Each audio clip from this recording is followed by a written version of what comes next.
One of the biggest things that human design gives us, something that astrology doesn't, is your energetic aura type and how it interacts with others. You can't look at a traditional natal chart and see whether someone is a projector, generator, manifestor, or reflector. That just isn't part of the data that astrology offers, and yet it's a deeply validating and practical piece of information, especially once you start to understand how different the types really are, not just in energy levels, but in strategy, decision-making, and how they relate to the world. For me, discovering that I was a projector type fundamentally shifted how I interpreted my birth chart. It added a layer that just wasn't available there before. Variable. Human design gives us 4 unique variables that are specific to your chart: digestion, environment, perspective, and motivation. These are subtle yet powerful layers that provide highly personalized insights into how you best take in information, make decisions, and align with your life path. And honestly, the depth of info that you can get from them just isn't something that you can easily extract from a traditional astrological chart. Sure, in Vedic astrology, you might get some Ayurvedic recommendations about body type or ideal foods based on planetary placements, but the other 3 variables of ideal environment, perspective, and motivation aren't really accessible in the same way. Human design puts this info front and center, making it incredibly practical and usable for daily life. Defined and undefined centers. For example, we can clearly describe the difference between someone with a defined ajna center versus someone with an undefined ajna, where one tends to have a consistent and reliable way of thinking, while the other is more open, adaptive, and prone to absorbing and reflecting the thoughts and opinions of others. This openness can bring incredible perspective and synthesis, but also more susceptibility to conditioning. In astrology, we might take a look at Mercury or the moon, what sign they're in, which house, what aspects they make, to get a feel for someone's intellectual style. But it doesn't quite translate to the same understanding of how fixed or fluid someone's thinking process is, or how much mental pressure they're carrying. That kind of lived experience of not knowing who you are or where you're going and how that changes around different people just isn't something you'd spot in a traditional astrological chart, and yet it's one of the most impactful pieces of information that someone can hear. It helps people make peace with their nature instead of fighting it. So another profoundly useful layer for human design is the profile. It's the 2 numbers like 1, 3, 4, 6, 5, 1, which are on the chart. They're derived from the line, which is a subdivision of the hexagram at the moment of birth, and then the line from the gate, which is activated in the sun position 88 days prior. Again, very weird, the whole 88 days thing. Doesn't make any sense to me. However, that's how it works. And it seems to provide fairly accurate information on the profile. And I like the specific language used here in human design, because the specific language of type or an energetic type versus a profile is very much harkens back to the Greek idea of the persona. The profile or the persona is sort of like the character that you play. Whilst you have this body energetic makeup in the energetic type, the generator, projector, etc., profile feels more like it's harkening back to the sense of the persona or the mask, the role that you play, the role on the stage that you play when you're embodied in this psyche. So these are derived from those lines, and it's wild how this is all unfolded into the planetary positions and also from the I Ching and the lines. It reveals such tangible information about how we interact with the world. So you can have a strong astrological birth chart, but how that karma is played out will look totally different depending on the profile. Is it acted out by a 1-3 profile? Is it acted out by a 4-6 profile? Is it acted out by a 5-1 profile? That distinction isn't accessible in astrology alone, but in human design, it does bring nuance to how the life path actually feels and unfolds. We might have the karma of one astrological chart, but will that karma and that life path be played out by a 1-3, a 4-6, a 5-1? So take the 1-3 profile. This is the deeply personal investigator profile, constantly learning through trial and error, turning life's bumps into wisdom, ups and downs, trials and errors, successes and failures, highly experimental and individual. Compare that to the 4-6, who starts with experimentation, then moves into a more observational phase, and then eventually becomes the role model, someone who's relational, network-oriented, and here to influence others through connection rather than solitude. They become that opportunistic role model, the network, social-oriented role model.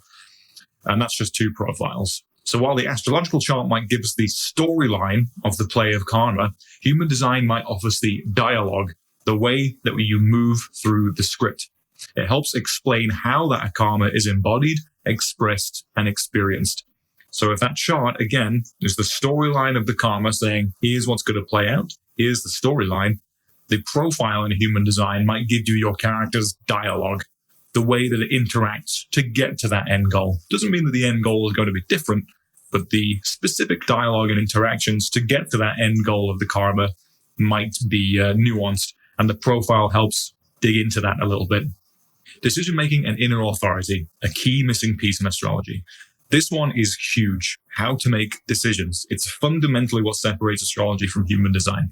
It's kind of funny, actually, for all the depth that astrology offers in mapping the karma, the characteristics and the events that might happen, it doesn't really say much at all about how we make the choices that activate that karma, how we make the choices or how we should view making decisions. There's no real inbuilt decision-making suggestion, even though the karma and the charts, the traditional astrological chart, can give us so much information. I haven't come across anything that gives it a specific way to approach decision-making in life. And decision-making in life is fundamental to how the karmas play out. So astrology lays out the potential events, tendencies, and life themes, but it just assumes we'll walk the path, as if the decisions that shape the path are automatic. Human design, on the other hand, zooms right in on the decision-making process itself. It suggests that most of our decisions aren't truly ours. They're shaped by social conditioning and the thinking mind, or what's known as the chitta in Vedic philosophy. That endless mental chatter that becomes the compass that we follow, even though it rarely leads us to somewhere aligned for us. Think about the mental conditioning of reading through what career path you should take these days for any young people who are lost in their career. There's endless stuff about you should join the trades, or you should learn to code, or you're getting that conditioning en masse through the internet at a rate that's never been seen before. Not only you have maybe your parents' advice, your friends' advice, you have what's seen as a good decision by the rest of society but around you. It's all conditioning because it might not be aligned for your specific characteristics, but for your specific karmas in life. These two maps show just how very individual the person is. So human design is trying to allow you a way to make decisions and check in with an inner authority for your decision making without being conditioned externally. Because I think we've all had an example in our life when we've done what we should do. You know, you hear that story all the time. I've done what I should be doing and I'm still really miserable. Well, it's probably because those decisions that you made were conditioned socially, didn't actually really resonate with who you are. So what human design offers instead is inner authority, one of the most transformative aspects of the whole system. So there are 7 types of authority in the system, and each person has one that's correct for them. It teaches you to bypass that overthinking mind and check in with a deeper intelligence within the body. The result is that you start making decisions that are actually aligned with your energetic type, and aligned better for you, and not for the version of you that's shaped by external pressure or mental overthinking. So this is something I think is existentially important in this coming age of AI. I've written a whole newsletter on it. You can sign up to that newsletter and receive that essay. But I think this is the wisdom that this system brings, is giving us a mental concept, a mental map, which points us back to a deeper inner authority, which is more often than not rooted in the wisdom of our body. Our body has much more information and evolution behind it than the relatively new neocortex system that we have. So again, astrology might give us the karmic storyline, but human design hands us personalized decision-making strategies based on the energetic map of the chart, the how of walking that story. It's less about micromanaging everyday choices, and it's more about giving you the tools for those big pivotal forks in the road. They don't teach you how to make decisions in school, despite it being in the top 5 skills you could ever learn. Do you trust your gut? Follow your heart, listen to your intuition, sound it out and talk to someone about it, sleep on it for a few days. All we get taught is the conditioning of the thinking mind. To make a decision, write down the pros and cons of each decision and think about it for ages and then choose the most logical decision. We learn to make this pros and cons list and force ourselves to make the logical decision from that perspective, the perspective of the thinking mind.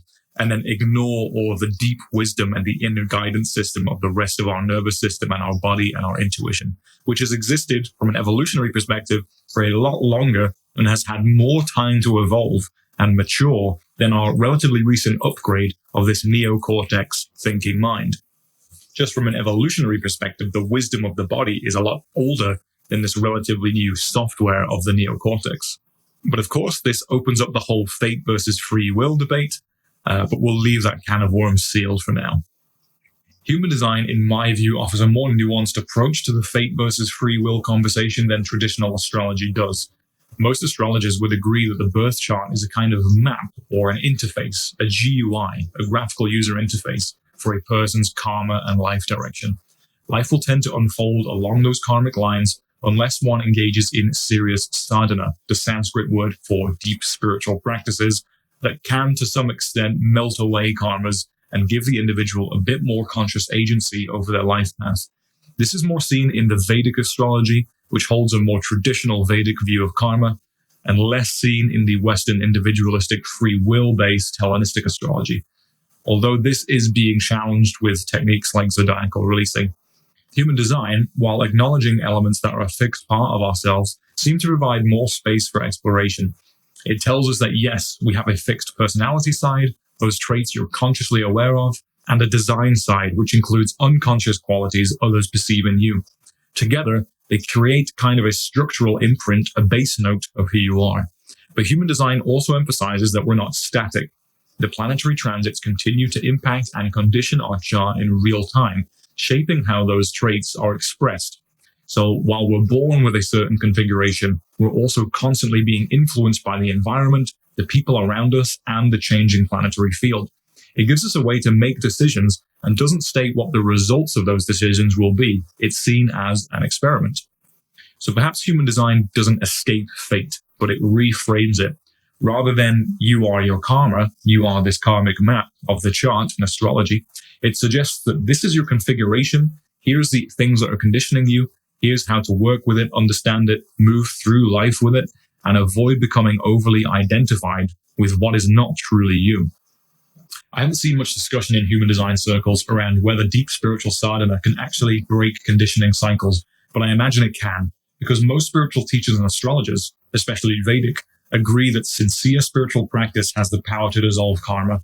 Through practices like meditation, kriya, yoga, we begin to loosen the karmic bindings, giving ourselves more wiggle room in how our life plays out. In that sense, the transits we see, whether in an astrological chart or the human design body graph, might not play out in the way that we expect, or might not play out at all. As part of the variable calculation in human design, we get a direct insight into the type of environment an individual is best suited to. Whilst traditional astrology can offer some clues, perhaps through the fourth house or even the moon's placement, it's often a stretch and rarely as specific or actionable. But in contrast, human design gives us categories like caves, markets, mountains, valleys, and so on. Those aren't meant to be taken literally, but rather as keynotes, symbolic codes, pointing to the kind of surroundings where a person will experience the least friction and most flow. It's a surprisingly practical piece of guidance from human design, knowing that you thrive in a calm, enclosed space, maybe caves, or in dynamic, high-traffic areas such as markets, can change the way you approach your living and working conditions. It's not about control or micromanagement. It's about removing resistance from your field. And that's something that human design seems uniquely equipped to articulate.